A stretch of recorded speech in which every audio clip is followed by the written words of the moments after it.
Tonight, I want you to breathe out slowly. Let the city noise fade. Let the blue light of screens dim. Let the small, insistent demands of your day drift away like smoke. We're going back to a world lit by candlelight, where ink dried slowly on paper, where quills scratched across ledgers, where one woman sat at a desk each evening and wrote. To anyone watching, it looked ordinary. The careful keeping of a household, weather notes, repair lists, travel expenses, but hidden within those pages, in a code of her own invention, she was writing something else entirely, something the world around her wasn't ready to see, something that would remain locked away, unreadable, for nearly 100 years after her death. This is Anne Lister's story, but not the version you might already know. Tonight we're not beginning with the famous love story, the partnership that would change her life. Tonight we go back further, to the rooms where her mind was formed, to the daily habit that became an instrument of self-invention, to the quiet years before everything changed. We begin with Yorkshire stone and coal smoke, with the discipline of attention, with the slow accumulation of days that build a life. Let the pages turn with you. Picture West Yorkshire on an April morning. Grey stone walls rubbed smooth by centuries of weather. Hedgerows hemming in the fields like stitching. Chimneys admitting thin ribbons of smoke into low, pewter skies. On April 3rd, 1791, Anne Lister was born into this landscape, into a world of practical houses and damp air, where the work of living was measured in careful, everyday tasks. Halifax was not a city of grand spectacle. It was a place where you learned early how weather shaped everything. The stones, the roads, the rhythm of the year. As a child, Anne learned structure. She learned order. The world around her had rules about how girls should behave, what they should study, how they should move through the world. But she also learned something else, the small rebellions of thought. The way a curious mind will test the edges of its room. While other girls her age were taught needlework and social graces, the polish required for drawing rooms and marriages, Anne developed a different hunger. Books, ideas, the tools for understanding how the world actually worked.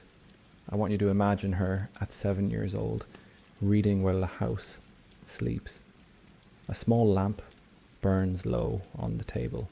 The faint smell of coal smoke hangs in the air. A ledger sits open beside an encyclopedia. Even then, that steadiness was taking shape, the discipline that would define everything she became. Anne's appetite for knowledge wasn't casual. It was systematic, deliberate. She read history, languages, mathematics, science, subjects that most women of her class never touched. But she didn't just read. She took notes. She organized. She catalogued. She turned reading into data and data into understanding. This is one of the truest starting points of her story, this method, because Anne would later apply that same methodical attention to everything. Roofs, drains, estate accounts, travel routes, human relationships. If she loved books, she also loved the practical. How to make a house stand longer, how to manage revenue, how to read the roads after a hard rain. In her diaries, and we'll talk about those diaries in depth soon, she often ties facts to feelings. A weather note becomes a mood. A ledger entry carries a memory. That habit of linking the matter of fact with the interior life is, I think, at the heart of why her journals feel so alive, so intimate. You see, for Anne, learning wasn't about accumulating information. It was about building tools for independence, tools for understanding herself and the world she'd have to navigate. To understand Anne before the turning point of her life, before her famous partnership, we need to understand the cage she was living in. This was early 19th century England. Gender roles were strict, and reputation was everything. For a woman to move in public the way Anne did, to lead, to dispute, to manage an estate, to speak with authority, was to invite scrutiny, and not the kind sort. Marriage was about property and duty, not intellectual companionship. Emotional independence wasn't just unusual, it could be dangerous. A woman who didn't fit the mold-faced whispers, isolation, sometimes worse. Anne learned early to be strategic. She practiced reserve where she needed it, clarity where she could afford it. In the Diaries, she became her own friend and her own judge. She practiced describing what she felt with the same precision she used to describe the state of a roof after a storm. And here's what I want you to understand. When we say this took courage, we're not being sentimental. Her way of thinking and feeling simply did not fit into the social mold of her time and place. Every day she chose to be herself anyway. Anne grew aware, gradually, deliberately, of how she loved. Those recognitions weren't sudden epiphanies. They were careful observations. She noticed the way her heart moved toward women, with curiosity, with tenderness, with desire. And because of the constraints she lived under, those feelings had to be managed very, very carefully. So she wrote her daily accounts, the weather, the repairs, the costs, but she also wrote her inner life. And for the parts that wouldn't be safe in plain ink, she devised another method, a code. I'll tell you about that code in detail soon. It becomes crucial to everything. But before there was cipher, there was attention to self, to detail, to the language that would let feeling be true. In the pages she could make private, she tested her words. She named feelings in the dry shorthand of a practical mind. And in doing so, she taught herself how to be honest, safely honest, to speak her truth in a world that punished such honesty. Let me tell you about the diaries themselves. Anne Lister's journals are vast. We're talking about many thousands of pages, collectively amounting to around 5 million words. Preserved now at the West Yorkshire Archive Service. 5 million words. To put that in perspective, that's more than 50 full-length novels. It's one of the most extensive personal records left by any individual from the 19th century. But here's what makes them extraordinary. A significant portion of those millions of words are written in code. Anne called her system cryptand. It was a mixture she devised herself. Greek letters, algebraic symbols, personal shorthand, all woven together. She created something that would be unreadable to a casual observer.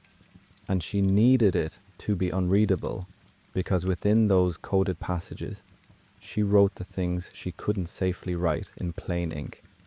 Her romantic attachments, her desires, sometimes explicit descriptions, yes, but also the smaller inward movements that make up a life, the doubts, the hopes, the negotiations with herself about how to live.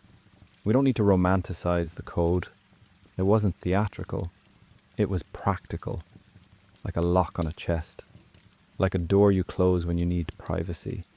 For Anne, it was simple necessity, a way to speak openly in a world that would punish candor.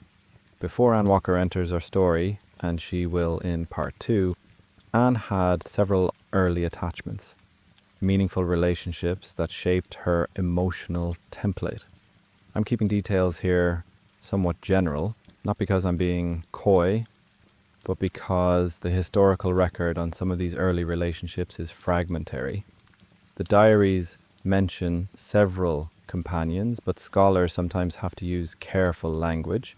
Likely, it is thought, when the evidence is circumstantial, that uncertainty is part of doing history responsibly. What we can say is this.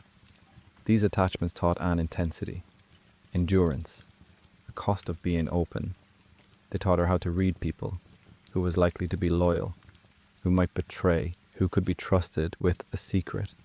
Each relationship was practice for forming bonds in a world that demanded circumspection, practice for navigating the gap between feeling and expression, practice for protecting both herself and those she cared for. People who met Anne often remarked on her manner. She dressed plainly for her class. Darker clothes, fewer frills. She moved with purposeful economy. She negotiated contracts, bargained with tradesmen, inspected building work herself. In an age when women of her standing were often expected to be ornamental, Anne preferred to be useful. Where others commented and gossiped, Anne measured and decided. She could be brusque when efficiency required it, tender when the moment called for tenderness, but always, always she cultivated competence as a form of independence.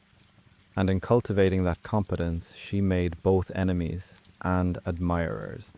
Some found her manner unsettling. A woman who spoke with such authority, who didn't apologize for taking up space. Others recognized her capability and relied on it.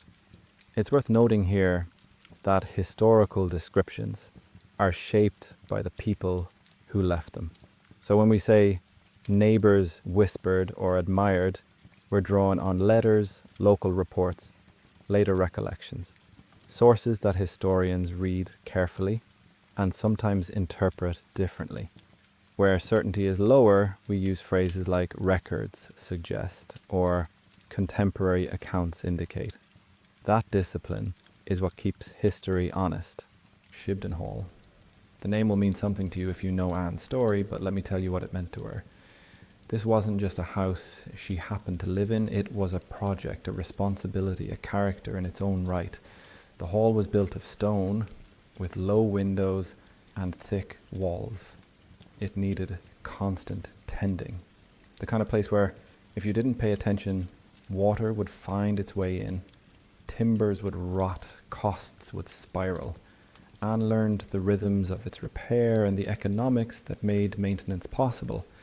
She studied land management, the coal seams on her property and how they might be developed, new techniques in architecture and plumbing.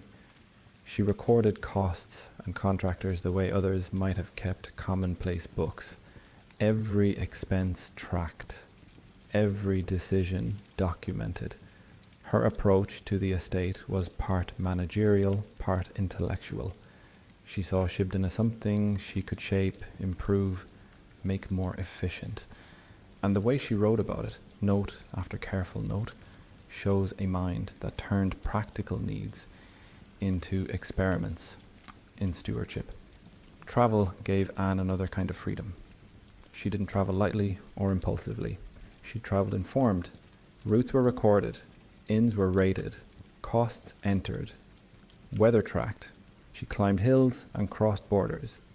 She engaged in conversations with other travelers, merchants, local officials, anyone who might teach her something new. For a mind built on observation, the road was a laboratory.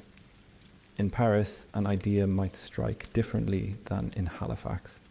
In the mountains, she could test her physical endurance and her capacity for discomfort.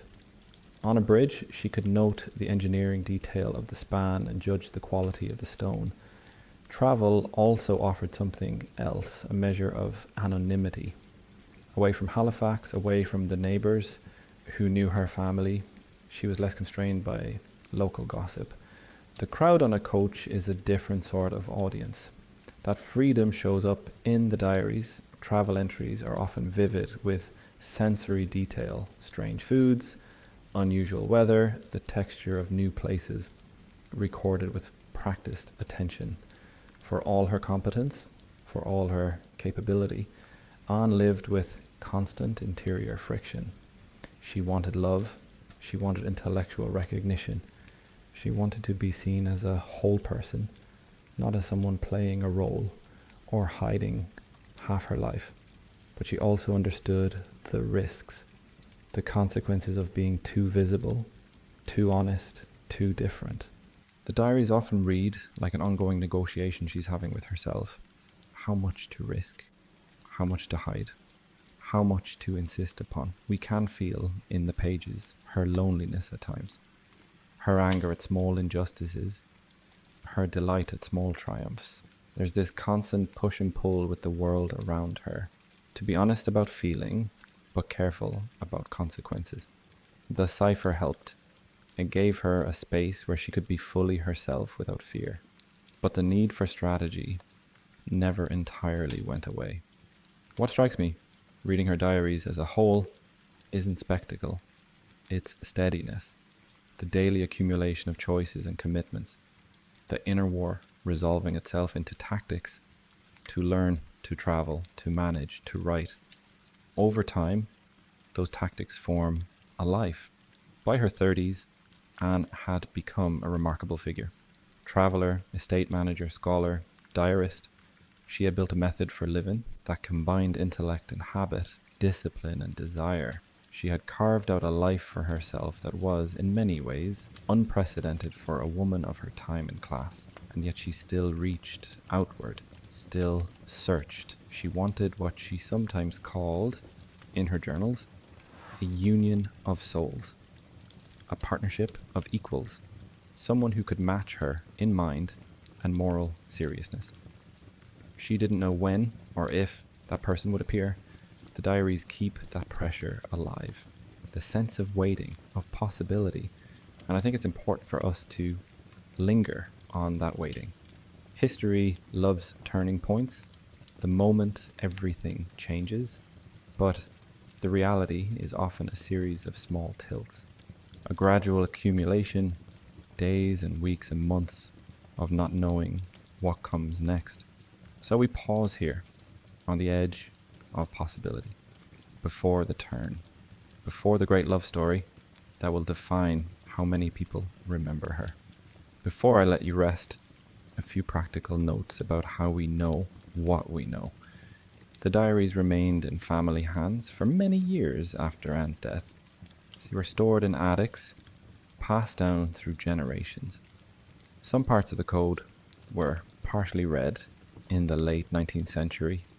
Records suggest a family member and a friend worked on it, though the full details of that early decipherment remain somewhat unclear. But the broader world didn't gain access to the full content until much later. In the 20th century, particularly through the transcription and editorial work of Helena Whitbread in the 1980s and 1990s, the journals became more widely available in published form. That work, patient, meticulous, years in the making, opened the coded passages to modern readers. Where the historical record offers different versions, who first cracked which parts of the code, when exactly certain passages were decoded, I choose careful language.